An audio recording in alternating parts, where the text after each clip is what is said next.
We are Gathering of the Geeks, a podcast and YouTube show built around the things we as geeks all love. Hashtag We Gather on Sundays.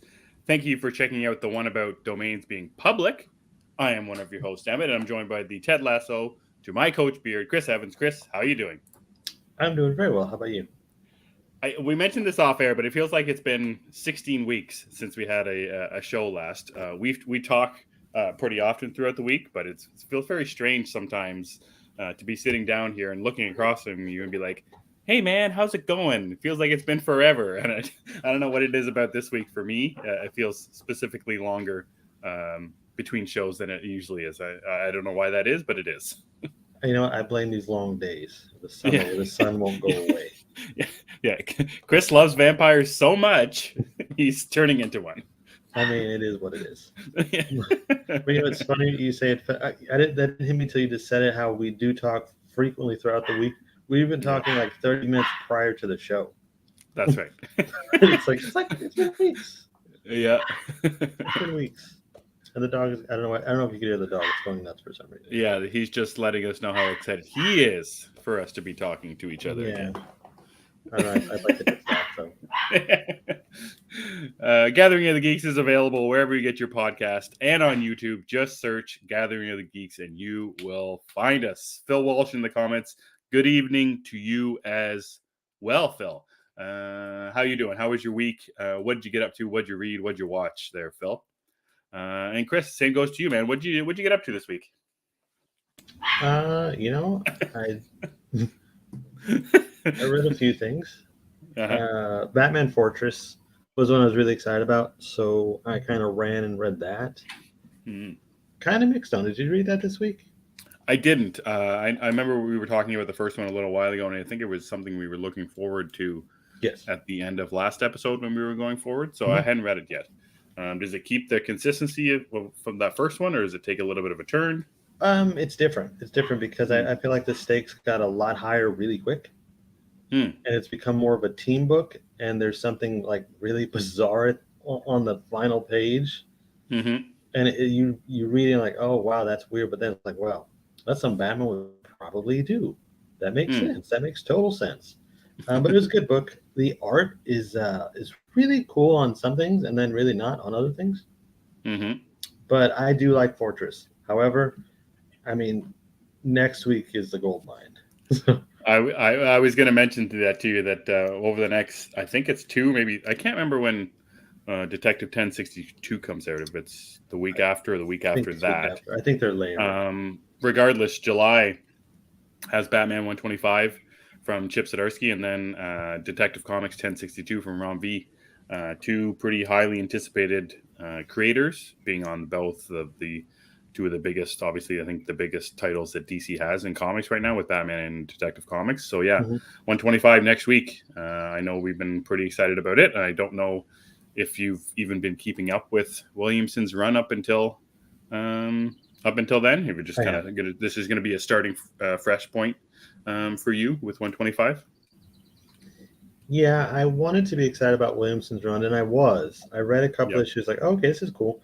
But I think I mentioned this before, I was just happy it wasn't Tynan.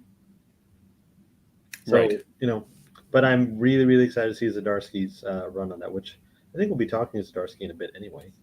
Other than Fortress, I kind of stuck to the indie books, The Vamp, you and I were talking off air about this. There's a new Vampirella book called The Vamp.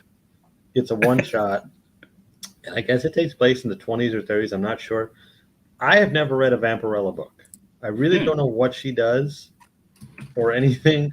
I think she's from another planet because I've seen the movie from the 90s and I vaguely remember it. But the book takes place like in a certain time period, and she has a talking orangutan that wears a three-piece suit, and I was kind of sold when I saw that, to be completely honest. Who doesn't love talking apes? And it had a suit on. I'm a sucker for classy characters, and the orangutan was classy. I was going to say, just like Detective Chimp in DC Comics, how he's dressed up like, Sherlock Holmes. That's kind of fun and jovial, too, so. Yes, that's exactly what it's like. Does anyone read Vampire? So, okay, This came up on another podcast. I found someone who does read them. I forgot who it was though, but there is somebody who actively collects them. I'm not joining the group, of course. I think I'm still going to draw the line, but I thought it was, I finally found somebody who reads them, and now I can't remember who they are. So somebody has to, right? They're making, and like my comic shop does online shops every Tuesday, so you can buy your Wednesday books on Tuesday night, and they go into your bag for Wednesday. So they upload old and new Vampirella books, seemingly at the hundreds each Tuesday night. It's like, who's buying these books? There's so many of them too. Like, yeah, I did buy that one 6 months ago because I had Dracula on the cover too, but I still haven't read it. But yeah, the one with the orangutan, all in on that. And then I read Mindset, which we'll get into that one. And what was it? Public Domain. That's what I read. I didn't get to a lot. There's some other stuff I want to read, which I'll probably do later. What really took my week by storm was Barry. Yeah. You and Zeddy mentioned this last week, and I said I'd watch. I'll put it on my list, and I did. I think I watched the first episode that night. I think you texted me later that night. Yeah. Oh, okay. Yeah. So I was just like burning through it, and then I had to slow down, and I finished it throughout the week, and it's a really good show. It really lived up to the hype you guys gave it. Did anything surprise you in any way about what the show was as you were watching it? Like, what is this show? And like, it's a guy trying to be an actor and he's not good at it, and then all this other hijinks get into it. Like, did any of that, like the storylines, really throw you for a loop of like, what's going on in this show? Kind of, because it was a bit goofier than I was expecting, but in a good way. It's a lot lighter than I was expecting, and I don't know, Henry Winkler's in it. I love Henry Winkler. Yeah. There was a period in life where I wanted to be Fonzie. So it's cool seeing him. And just the supporting cast is great in general. I really, really enjoyed Barry a lot. The finale or the last 2 episodes were very surprising to me, including the penultimate one with his friend Chris. Right. That was a shock. I don't think I'm over that still. And then of course I thought Taylor was hilarious. Well, I'm really glad you're liking it. And it was one of the things I highly expected that you would, because of the the offhand, off-brain comedy to it. Also the nature of the hitman, that kind of thing. It's one of those shows too. It gets better. It's funny. You just mentioned episode 1. I went to watch episode 3 or season 3 before Zeddy and I talked about it because I was watching it that week. So I don't know, stupid. Whenever you go onto like a streaming thing, it always you usually pick up where you left off. Yeah. So if I watched the season finale of season 2, I would expect that the next one I click on where it says resume playing or whatever would be. Yeah. And it didn't. It went back to season 1, episode 1, and it had been so long since I watched it. I watched, I don't know, it would have been 15 minutes of the episode, about half of the episode, before I realized that, wait a second, I've seen this already. Why am I seeing it all over again? And then when you flash forward to season 3, there's actually the exact same scene that opens season 1 is in season 3 at one point. Really? Yeah. So then I'm like, okay, wait a second. Am I doing it again? Am I watching the first episode of the first season all over again somehow? But it was kind of a weird experience how that happened. And it really surprised me, specifically why that comes up for season 3 is it's really confusing to me why that little nugget is in the season 3, but it's also quite shocking and sad in a way. So I can't wait for you to actually eventually get there. It'll be more top of mind for you because I think you're going to be binging season 3 and season 3. I mean, they're 30-minute episodes roughly, and that's kind of my shtick. A short episode that I could, short series I could just consume. So yeah, I'll get to it pretty quick though. I want to get to some of the comments, and before we start doing that, for those of you guys watching on Twitter, if you're trying to type something, we can't see it. So you guys will have to switch over to YouTube if you want to do the comments and stuff. Just like a PSA, guys. But thank you for watching either way. I mean, you could just watch and, that's fine too. Yep. I did not watch The Terminalist, but I would like to. Did you watch it, Emmett? I did not. I agree with Aaron's latter half of his sentence here. I'm not a big Chris Pratt fan, but the concept of it is good. It seems like Pratt's going more Amazon Prime. He had that other one for Oh Prime yeah, he did. with the aliens or in the time travel or something. I can't remember what that one is. I kept meaning to watch it when it came So it out, was but I didn't good. get around to it. It Yeah, must have been good then. it must have been.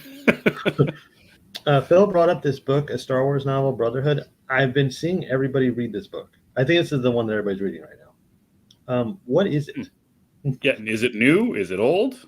Yeah, I've been seeing people post the cover, and I'm not exactly sure. So I'm curious. Interesting. I'm sorry. Phil watched The Eternal List. And it's a TV show. Yes. So it's Not a movie. weekly delivery of Pratt. Which Not sure that's the selling point, Chris. I don't mind Chris Pratt. I don't know. But No? not really. I mean, when I think of Chris Pratt, I think of like Jurassic World or Guardians, of course. Yeah, one of the things I only think about with Pratt is Parks and Rec. That's one of the only things that I think about him. I have not watched a single episode. Okay. If you like The Office, don't you? Love The Office, yes. You'd like Parks and Rec then. Same kind of deal. That'll be in that pile I get to at some point. I'm sure it will. But I think that's basically the highlights of what I watched and read this week. I don't think I watched anything else other than Barry. Mm-hmm. I did watch Superman and Lois finale. I think that was this week. Yeah, that's right. I did watch that. Was really it. Got a lot of people up in arms that season finale. Yeah, and I get it. I understand. Mm-hmm. To each their own. I understand though. One thing I read this week, aside from the stuff we're going to talk about later, is Murder Falcon. I finally got my collected issue, or I didn't finally get it. I got my collected issue a couple of weeks ago, and I finally got around to reading it. I actually was reluctant on reading it because of the hype around it, because a lot of people that I talked to were big fans of it. I think Nico mentioned it last week. He was in the comments and said how much he liked it. I know Lauren, a friend of ours, she is a big fan of Daniel Warren Johnson stuff.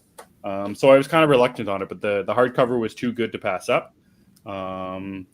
It's a very different story because of how ridiculous, stupid, and awesome it is. But then the description. But then also how very emotional the story is, and how there's a lot of meaning in the story, and a very, very, very good message about how to deal with trauma and fear in your life. So it's got that Daniel Warren Johnson art that you're not the biggest fan of, Chris. It works pretty good, I think, actually, in this story, much like it does in his Jurassic League. His stories are pretty crazy, pretty out there, pretty ridiculous, with monsters and creatures and dinosaurs. So I think his art works really, really well.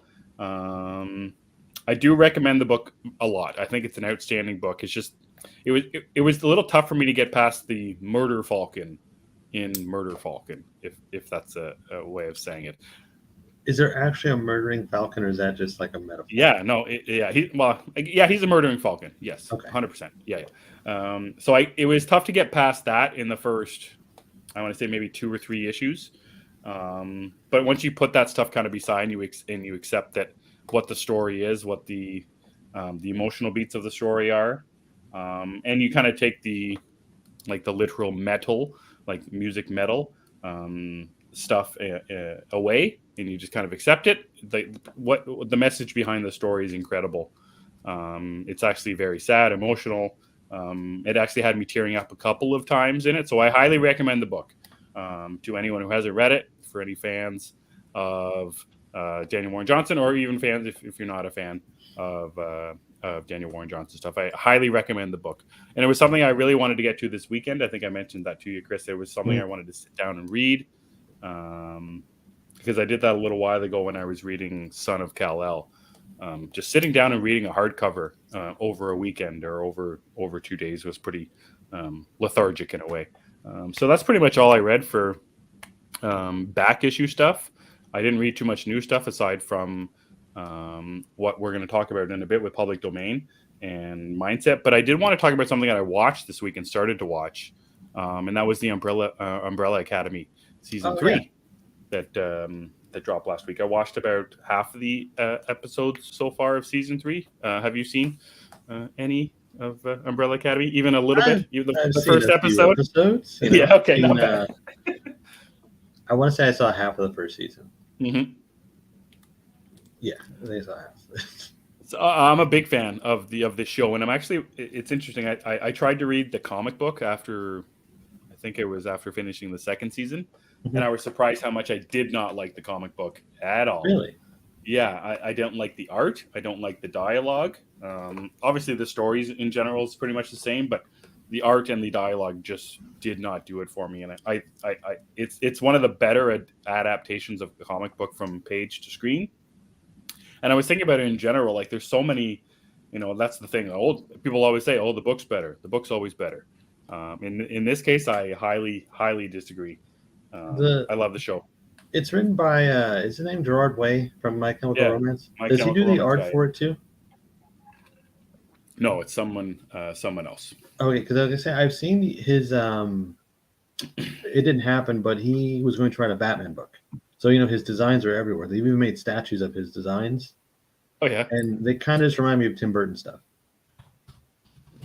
Yeah, I'm gonna just look up the artist here. While you do that, Phil did explain what Brotherhood is.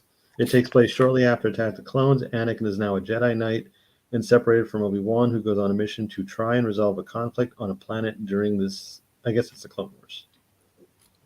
That's interesting. Weird. Yeah. He's halfway through. It's not artist Gabrielle Ba or Bay. I can't pronounce, but so a different artist on it. So I highly recommend Umbrella Academy. Characters are ridiculous. Zeddy, every week, my man.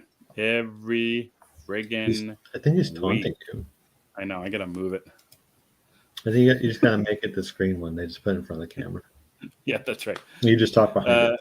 All we'll see is the top of the headset. Just put it in my. It should be my face. So every time I move, it just. You could do that, and I'll use this. Yeah, that's right. I'll have Mannequin Day on Gathering of the Geeks. Oh yeah, well maybe we'll say that for Halloween. Just sounds fun. Another thing that I didn't actually catch this week that I want to, and I forgot to mention, it was something that I was excited about, was Westworld. Oh yeah, season 4, I think. Well, I thought it was 5. Maybe it's 4. I think it's 4. Anyways, I'm gonna make sure I get to that this week. Get to Westworld. I want to get to that. That's pretty much it. What I read and what I watched, Chris. But let's get into kind of a new thing that we're going to be doing on Gathering of the Geeks, and kind of focusing more on a couple of things that Chris and I both read or watched and want to really talk about. So I think mindset is something that's a little more top of mind for us, Chris. I read it over the weekend, but then I read it again today.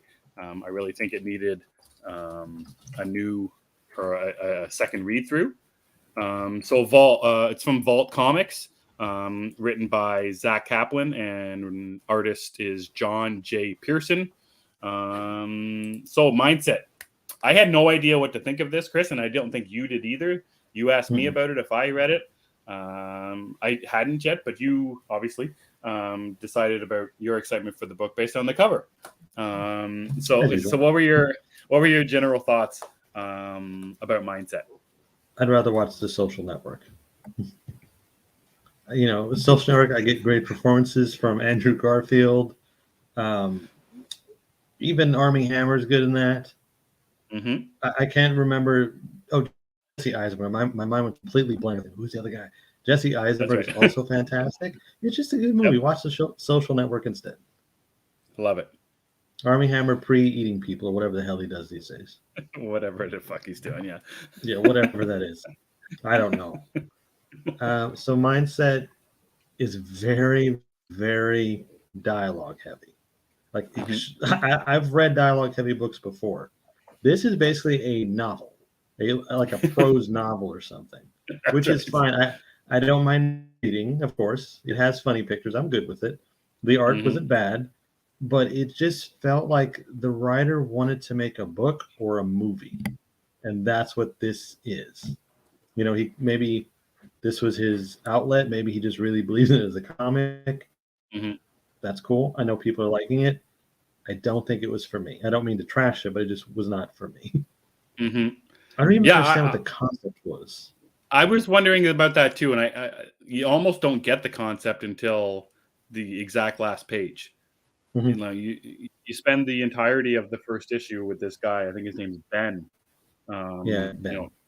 Trying to solve a solution to his graduation issues, to his money problems, to more or less his family problems. I'm like, okay, why am I following this guy? What's the story of this book? They kind of hinted at what this mindset was throughout it. Change your mindset. It said, they want to say maybe 3 or 4 times in the first issue. It's always bold, but still, like, yeah, that's right. That's right. I was pictured that Family Guy episode where I forget what movie Peter's watching, and he's like, "Is he going to say it? He's going to say the title of the movie," and then he does, and he points at it and laughs anyway. Yeah. So the general idea of the book is a couple of friends recently are about to graduate, and they're trying to pitch an app to a software company in California somewhere, and they get rejected. And then Ben he's going to fail university because he didn't do a lecture or pass a course, or he missed a few events. Yeah. So then he spends the next 4 or 5 pages trying to find somebody to help him into a facility at the school to do something. I don't really know what a TA is. And anyways, teacher's assistant. Okay, thank you. And then they get there to this place, and then they suddenly realize that this program that they're working with can control minds, that he can tell a person to do something through a computer of some kind. So overall, the idea of the story of mindset of a computer program, the technological based world of apps and Silicon Valley, that stuff's all great. I like that. I like that stuff, but I agree with everything you said off the start. It's incredibly wordy. There's just so many word bubbles. Yeah. Like it's just way too much. Like Zach Kaplan just fills the page, and I like the art. I think the art is pretty unique to the story. I haven't seen too many books that look like this, the type of style, but the word bubbles are just full everywhere. And it was just a major turnoff right off the bat. Like you said, you're falling asleep while you're reading the book. I texted Emmet midway that I actually know it was like the first 10 pages. Just like, hey, I'm falling asleep here. Mm-hmm. And the thing about it being wordy is it's hard to appreciate the art when there's so much text, which is a pet peeve of mine. Yeah, you can't have your cake and eat it too. Mm-hmm. There's a reason that illustrated books have a page for the illustration and a page for the dialogue or the text. There's a reason for this. And in the comic medium, you can't really force the two together because you get a product like this where it's actually just distracting to have them so close together that way. I agree. Also, I'd rather watch Limitless than read this again with Bradley Cooper. Yeah. I also didn't like the word bubbles either, and how they were intermixed with his inner monologue, which I didn't like at all. That was confusing. Yeah, so that was a little bit. I don't like having a hard time reading a book. Like we've mentioned it before when we talked about Batman the Imposter with Andrea Sorrentino's panels, how it was just a little bit too much. I don't want to work too hard when I'm reading a comic book. So obviously the story is unfolding. The first couple pages is actually in the future. So we see that I think there's a murder at some point. So things are going to happen, but again, the story is not the issue. It's the actual craft of the book, of the execution. The execution of it. Yeah. So I'll give it, I'll give it another issue, maybe one more after that, but I'm not 100% sold on mindset right off the bat. I'm out. You're out all the way out, Chris? I'm out. I thought that it was, like you said, it's a cool concept, I guess. But I feel like if it were a movie, this first issue would have been the first 10 minutes. That's right. It'd be the first 10 minutes of probably a 2.5-hour film, and that would have been fine. And maybe Andrew Garfield would play Ben. Who knows? I was going to say, can David Fincher direct this movie? Can we get Jesse Eisenberg and Andrew Garfield in on this? And let's get Ed Harris as that CEO that refuses them. That'd be cool. See, even better. Yeah. Aaron binged the Pirate Gold of Attic Island. I have no idea what that is. Yeah, you need to tell us about that, Aaron. That sounds weird. I don't usually like documentaries, but sometimes I'll sit down and watch them. And I like treasure hunting, especially when Nicolas Cage is involved, of course. Of course. When it's a national treasure, of course I'll watch it. Yeah, I was going to say, not just any treasure, but a national one. That's important stuff. I agree with you. So the other book we wanted to focus on this week was Public Domain #1 from Image Comics. Chip Zdarsky, writer, artist, colorist, letterer. First came out on Chip's Substack page and now being released on Image. It's kind of a story about comic creators not being given their due when it comes to the creators that they, or the content, the characters that they create. And then those characters go on to make millions and millions of dollars for movie studios. It's also a story about, fathers and sons bonding in a certain way. It's about greed. It's about a lot of things. I instantly liked this book from the first couple pages to the exactly very end with the little bit of the mystery or a problem that needs to be solved in some way. I also like the internal workings of it. Chris, we follow things pretty closely with it when it comes to, movie productions or, getting excited about things. So seeing, and I don't know, have you seen that Bill Finger documentary about Bill Finger? Batman and Me, I think is what it's called. Yeah, that's right. Yeah. I have not watched it, but I'd like to. It's on the list. Mm-hmm. Yeah, and then I also think about the, the Joel Schuster thing with Superman, how, and there's all this talk about Marvel right now. Ed Brubaker being mad because of Winter Soldier he's not getting paid for Winter Soldier, all that kind of stuff. So I like that, Chip is, reflecting what is actually happening in real life, behind the scenes of all your favorite characters that movies, TV shows, all that kind of stuff, and how it's a real thing about these the comic book creators not being, given their due or being honored for their work. So aside from all that stuff, I think it's a very Chip's art is a little, I don't want to say it's an acquired taste, but it's not very, I don't know what it is. It's not very flashy. It's pretty simple.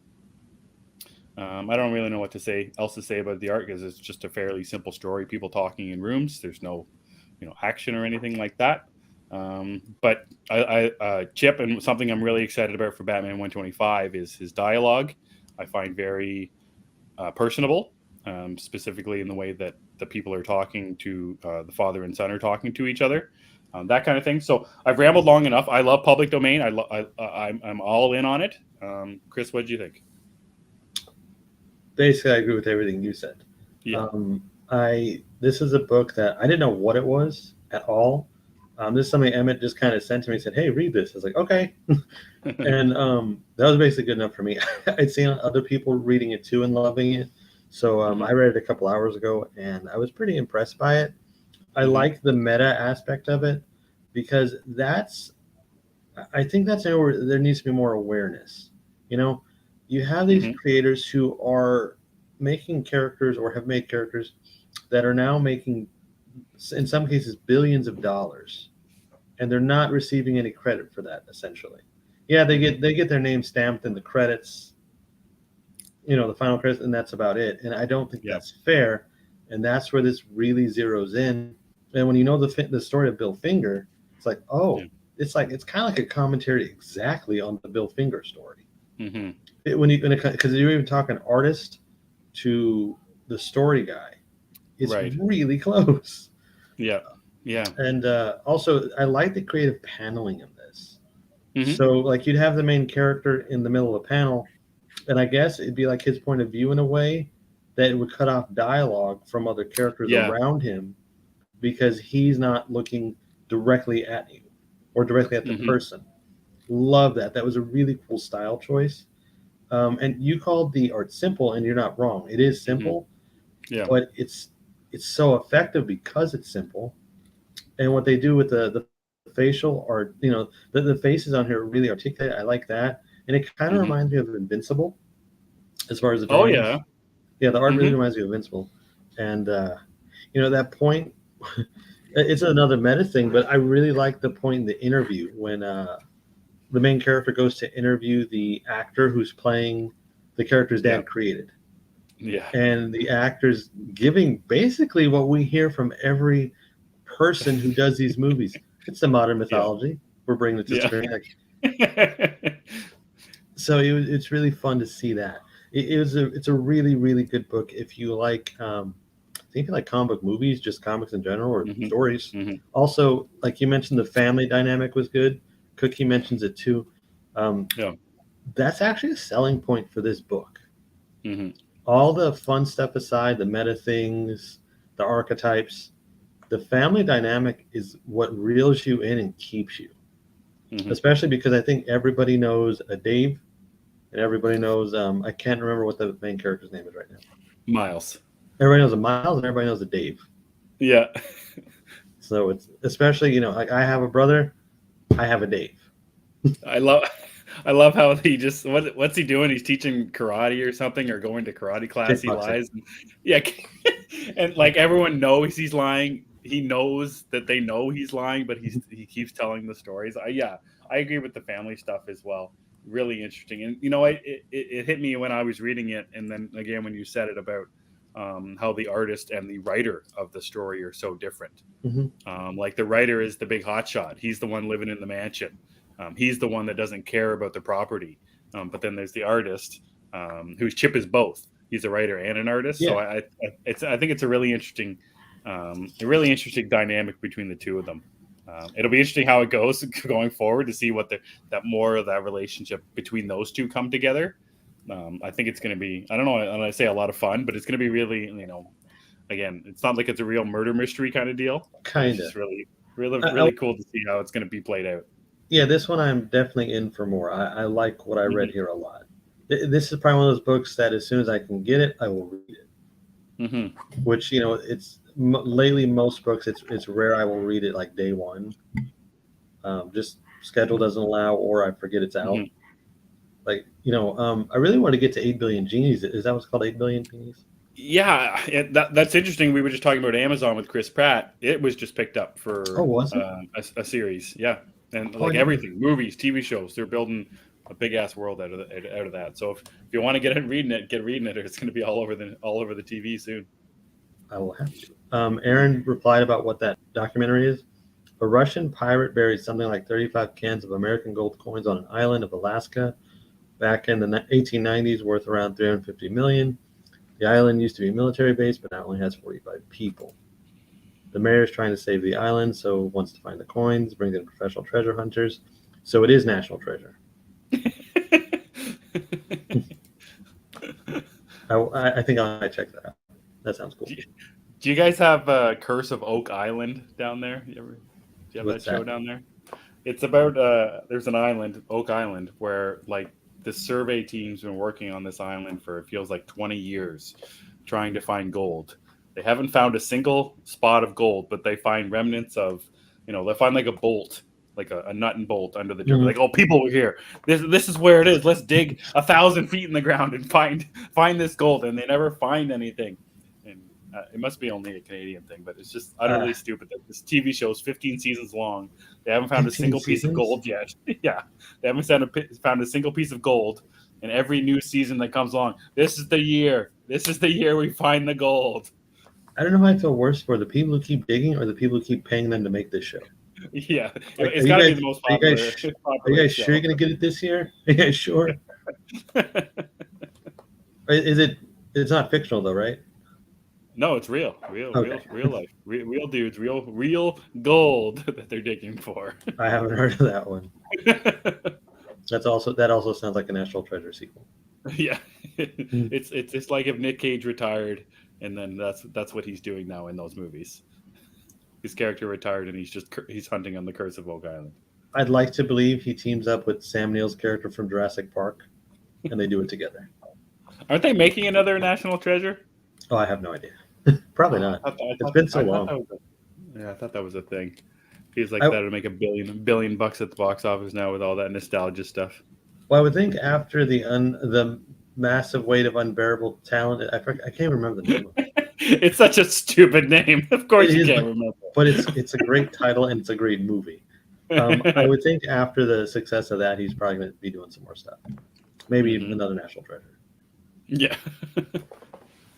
Or maybe he'll be in 8 billion Teens, the TV series. Who knows? Yeah, that's right.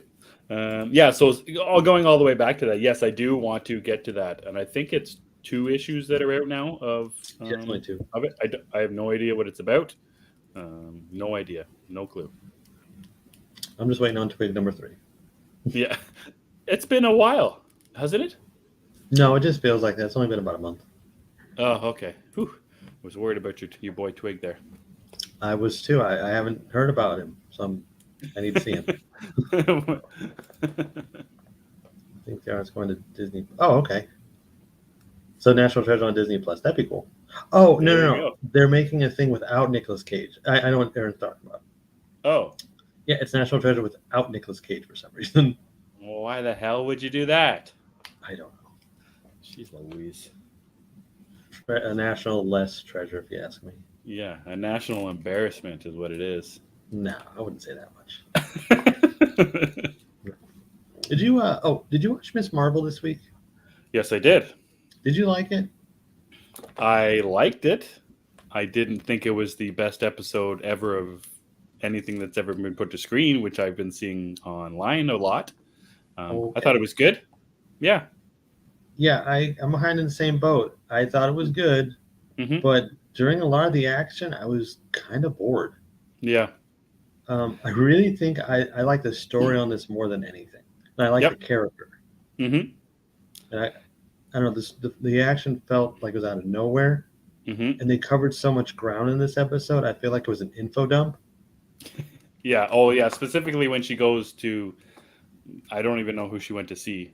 When she goes with the guy, the one, the Red Dragon, Scarlet Knives, I think, something like that. Yeah, he does his whole thing with the separate universes or dimensions. She's like, whoa, slow down here, guys. Yeah, we are getting heavy into multiverse stuff, fellas.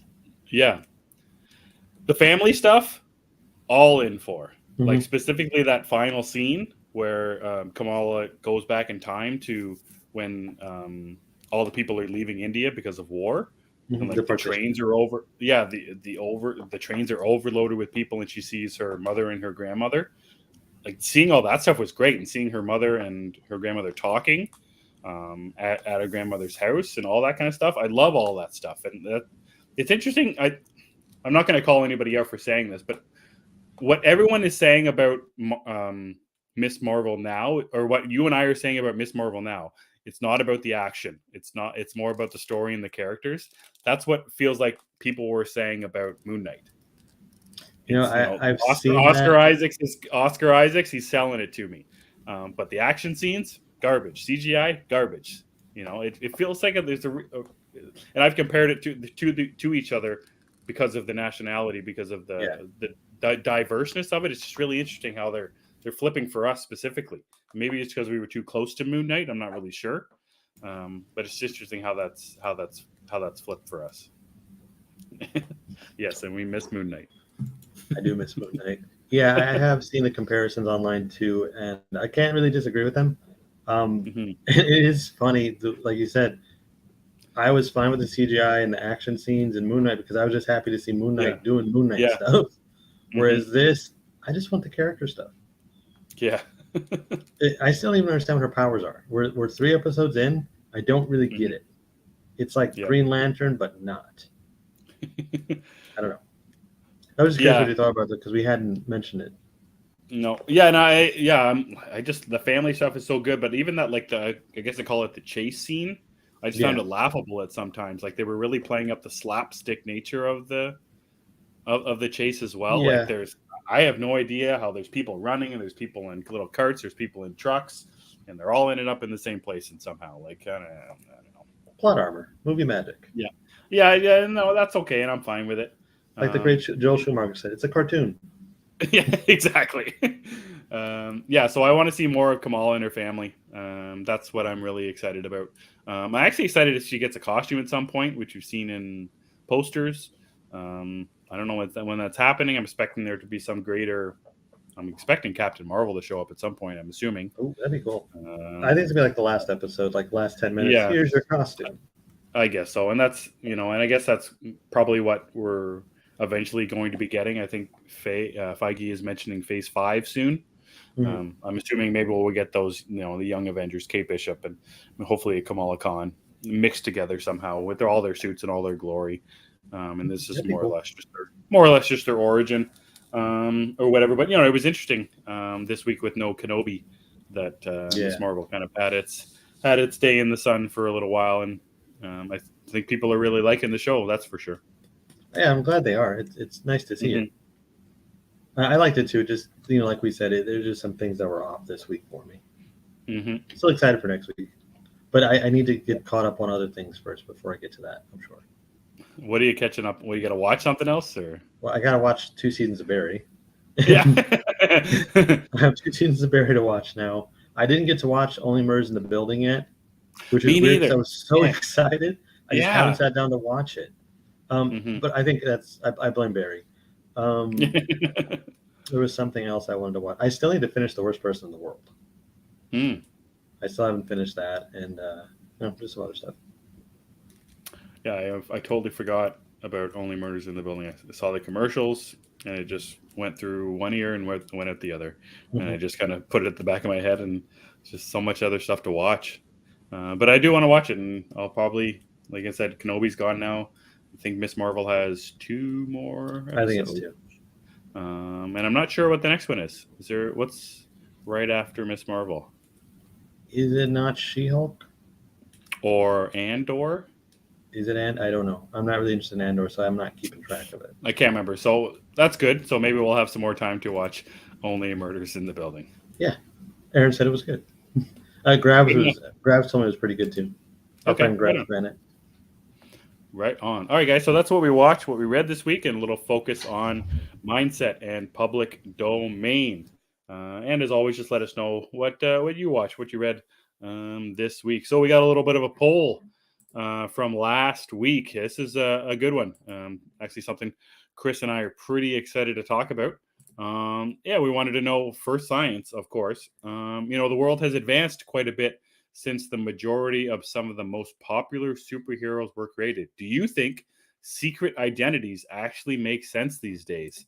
It's been in the news since, I guess, since the Bendis run of Superman, where it was revealed that Clark Kent revealed himself to be Superman, and they kind of made a big to-do about that. But some of our options in our poll were yes, they still work. That was the winner at 54%. No, hashtag openly hero, 3.8%. Pretty surprised about that. Some do, some don't. 32.1%. Couple of comments from Phil Walsh said, yes, outside of making great story drama, I think this is the perfect explanation. He's got a picture from Dark Knight Rises of Bruce and John Blake in the little tunnel. It says, the mask is not for you. It's to protect the people you care about. Keep chewing bubblegum. I was just going to say, I am the Joe Diaz on Twitter says, they will always make sense because if the villains find out who they are, some of them would go after their friends and family. Also, most would get inspired by a symbol, not a person, with some might having different views on the world, like politics, etc. What else we got here?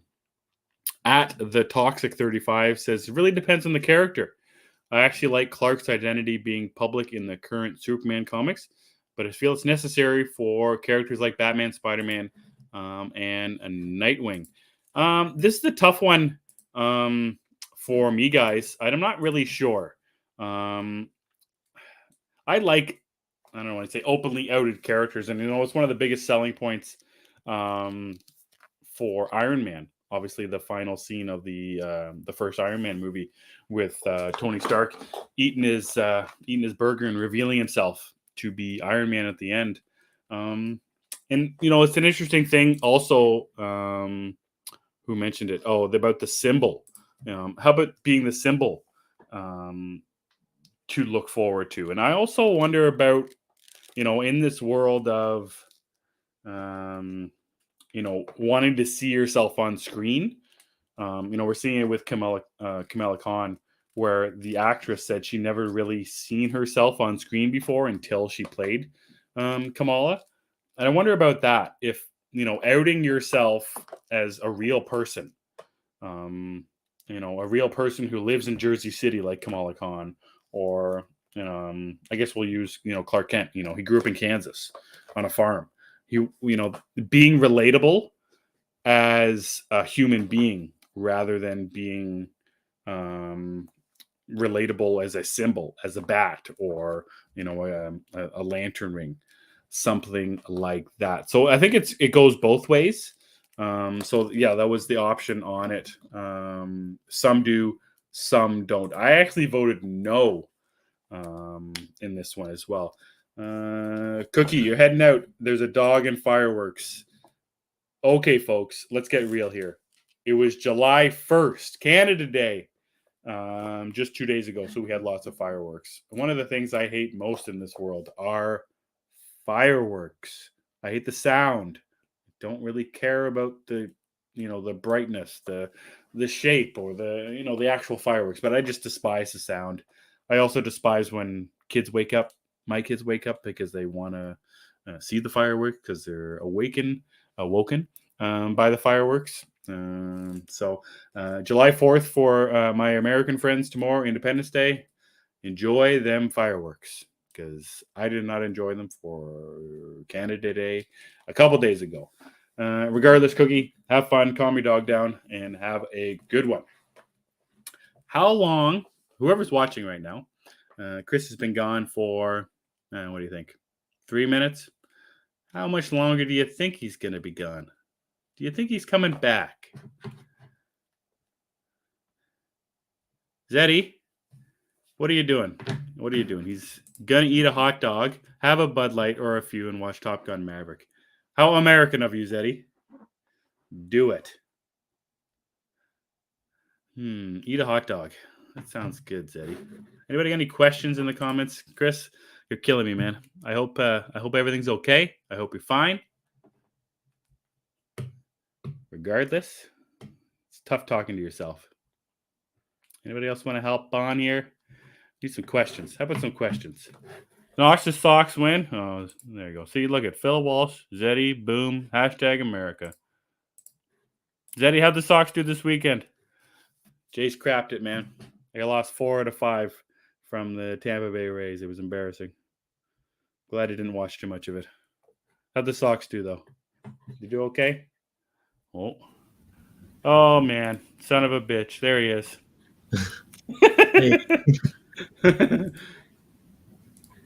Chris, are you okay? Is everything okay? One of my daughter's birds just randomly died. Oh, jeez. Yeah, so she doesn't know yet. Oh, my God. Okay. Yeah, that's going to be something we'll take care of in a few minutes. I was going to say, do you need to go? Do we need to No, right now she's playing with some. She doesn't know what's going on, so I'll just keep that. Okay. Anyway. I talked about the poll. Have at her, man. Secret Identities. What do you think about the poll? Secret Identities. Do you like them? Do you not care if a hero reveals himself in their secret identity? What do you think? I mentioned myself how I think it's important that people, kids, human beings, look up to real humans and not look up to symbols. So I mentioned the actress who's playing Kamala Khan. Oh my God! Actually said she likes seeing someone like her on the screen. So I take that into the fictional world where someone wants to see someone like them as a real hero as well. So I'm okay with no secret identities. What do you think? I think it kind of depends on like a case by case thing. I like secret identities, but then at the same time, like the logical aspect of it, how they would be able to conceal the secret identity doesn't really make sense anymore to me. You look at someone like Batman, which is a very tech-heavy universe. No, I'm not saying he should unmask, but I can understand how they would figure out Bruce Wayne as Batman. Right. Or you got someone like Captain America or Steve Rogers, who is openly Captain America. I believe Superman just outed himself, which was interesting to me because I think his disguise, as weird as it is, actually works. Yeah, well, yeah, and over the last little while, that's become more of a thing. How the Clark Kent persona it works. Yeah, it's something. So I'm kind of like 50-50 on it. Depends on the character. Yeah, I always wonder what would happen if Bruce Wayne entered himself as Batman. Chaos. How really? What do you think would change? I think it would just be chaos because then it's well, is Wayne Industries or Wayne Enterprises only to support Batman, and then you have all his villains. Well, some of the villains will just come after him. The Joker wouldn't, of course, because he doesn't care. Riddler already knows who he is most of the time. Yeah.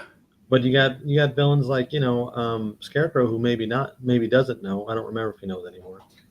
You got a variety of things that could happen. Yeah, I think it's interesting, specifically when you compare it to the recent run of Batman, with how Tynan, Batman, Bruce Wayne basically lost all his money. So Bruce Wayne, I don't want to say he's outed, but like the idea, and even in Zack Snyder's Justice League, where the side of the Flying Fox says, Batman, or says Wayne Industries or whatever. So like the link between Batman and Bruce Wayne is a thing already. So I don't even know. I question it, but I wonder if why it hasn't been done before. Yeah. So I don't know. I think it's an interesting idea, and I think it's an idea that can be explored more as well. I think more. I do too. I think they should try it. Anyways, for any character. They could use like an Elseworlds thing too if they want to test it. Like, doesn't everybody know Peter Parker Spider-Man? Well, not anymore. No, I mean the comic. I have no idea. Oh, okay. Yeah, I think that's what it is in the comic, but I'm not positive. All right, guys, head over to our Twitter and let us know what you think about that Secret Identity ones. You can let us know in the comments as well. We've got a new one up on the Twitter account right now asking about what old character you want to see new again or to come back in the MCU. Chris, let's get on out of here, man. Hit us up with some plugs before we get going. Yeah, you guys can follow me on Twitter at thatchris70. As always, I prefer you guys follow the show at G of the Geeks. And again, if you watched on Twitter, thank you. Just remember that we cannot see the comments, so if we didn't respond to you, we're sorry. I just want to say thanks to Phil, Zeddy, Aaron, Lauren jumped in, Cookie jumped in. I think that was everybody. Cookie, I said her. Phil watched. Okay, thanks so much for watching, guys. You can follow me on Twitter at EmmettDavis7, and you can find Gathering of the Geeks anywhere you get your podcast, or on YouTube. Just search Gathering of the Geeks, and you will find us. And saying all that, for Chris, I'm Emmett, and we gather on Sundays. Later, Gators.